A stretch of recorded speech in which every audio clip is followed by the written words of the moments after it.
الشعر الابيض بعد الفيديو ده هتنسوه تماما. وزي ما احنا شايفين الحاله دي شعرها رجع للونها الطبيعي، وده طبعا بفضل سوبر سيكريت. وطبعا قبل ما نتكلم ونعرف تفاصيل وطريقه استخدام المنتج ما تنسوش اللايك والشير. الوكيل كوزماتكس. عملاء الوكيل في كل مكان، ازيكم عاملين ايه؟ معاكم مروه من شركه الوكيل كوزماتكس. موضوعنا النهارده عن الشعر الابيض اللي كتير مننا بيواجهه سواء الشباب او الكبار، وطبعا كلهم بيلجأوا انهم يستخدموا صبغات كعلاج مؤقت للشعر الابيض، وده للاسف بيؤدي لزياده الشعر الابيض في فروه الراس، وكمان بيؤدي لتلف البصيله. ومش بس كده، ده كمان بيؤدي لمشكله كبيره اللي هي التساقط والتقطيم.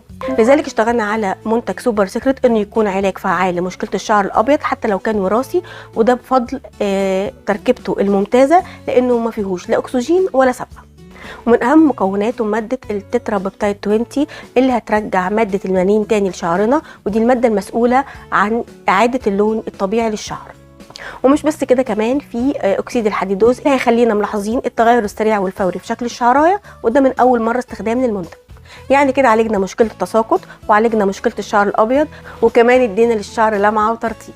هنيجي دلوقتي لطريقه الاستخدام. زي ما انتم شايفين في الفيديو الموضح قدامكم، الطريقه سهله جدا. هنستخدم الماسك على شعرنا لمده ساعتين مرتين في الاسبوع، وبعد كده هنستخدم الماسك كل 15 يوم على الشعر. وعايزه اقول لكم ان المنتج مركز جدا، فهنستخدم كميات قليله على شعرنا. ولو نسبه الشيب اكتر من 50% فانت كده هتحتاج العبوتين. عايزه اقول لكم ان في خصم هايل جدا لو اخدتوا عبوتين، والشحن كمان مجانا لجميع محافظات مصر. وكمان منتجنا متوفر على امازون، تقدروا تطلبوا المنتج من خلال اللينك اللي هيظهر على الشاشه، وكمان هسيب لكم اللينك في اول تعليق. واللي مش هيقدر يطلب المنتج من على امازون يقدر يدخل حالا على رسائل الصفحه ويطلب المنتج، وكمان هيوصلوا المنتج لغايه باب البيت والشحن مجانا. وعايزه اقول لكم على مفاجاه النهارده، ان اكتر حد هيعمل شير للفيديو ده هتكون العلبه دي من نصيب.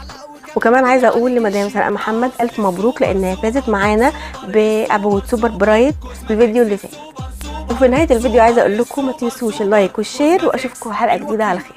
كوزماتكس.